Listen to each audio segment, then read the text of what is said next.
Everyone, thank you so much for taking the time to share with me as I discuss a topic that's very important to me: communication and effective listening. Communication and effective listening are two barriers that are being broken down more and more throughout our generation.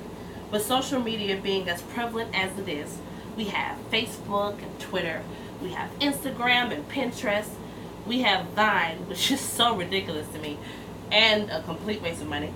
But anyway, those are things that are becoming more impersonable and hindering us from having healthy relationships. I would like to share a quote that I found on the internet because I'm not as clever. It comes from Dean Jackson. And the quote is, "Listening is an art that requires attention over talent, spirit over ego, and others over self." This means that listening requires attention to someone else other than yourself. I would love to share 3 things that are myths of effective listening. You may have heard it, you may have used it before, but here they are. 1 is hearing is the same as listening. 2, listening is natural and effortless. It's second nature to me. And 3 is all listeners hear the same message, right? Let's share why they are not true. Hearing is defined as the perception of sound waves to your body. I would love to share a story about my husband. My husband tends to talk to me about different things that are not important to me at all, such as fishing or football, things of that nature. And he knows that I am not listening. So he'll say, "Honey, are you listening to me?" And I'll quickly respond, "Yes, honey, I hear you. I hear you. Yes, I do."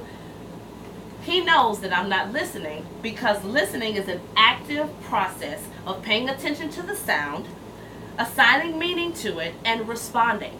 We have to respond to someone when they're speaking to us, such as, "Oh, okay, good idea. I didn't know that." When you do things like that, you allow the person to feel as though they are important, you're listening to them, and they're respected. Number 2, listening is natural and effortless. It comes second nature. That's not true because listening is a learned skill. Boop! I bust your bubbles, honey, because you have to learn to develop this skill through life's experiences. The next one, all listeners hear the same message. That is a concept which is highly misunderstood in relationships, social or otherwise, because we all have different perceptions.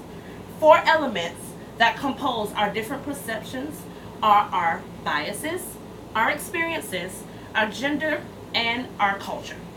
People interpret messages differently, and we have to learn to respect each other, allow them to express their true feelings, and share their thoughts with an open mind.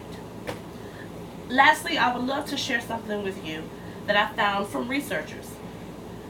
They said to not give advice, do not correct them, and don't criticize them. Paraphrase what your companion says and reflect it back to him or her.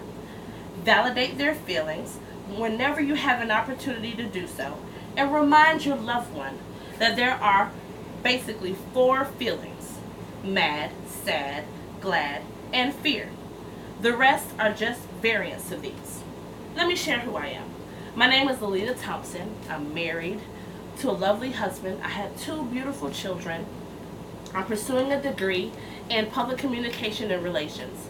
I've experienced a lot of things in my life that have caused me to be effective and non-effective with communication. But I've learned the key to a happy life is practicing communicating effectively. So wherever you are in your life, make happiness your choice, because effective communication is the key to a successful life. Thank you so much for listening to me and sharing with me. This is my dad, my mom, and my husband. They've been so grand, and you have too. So, signing off. Have a good night.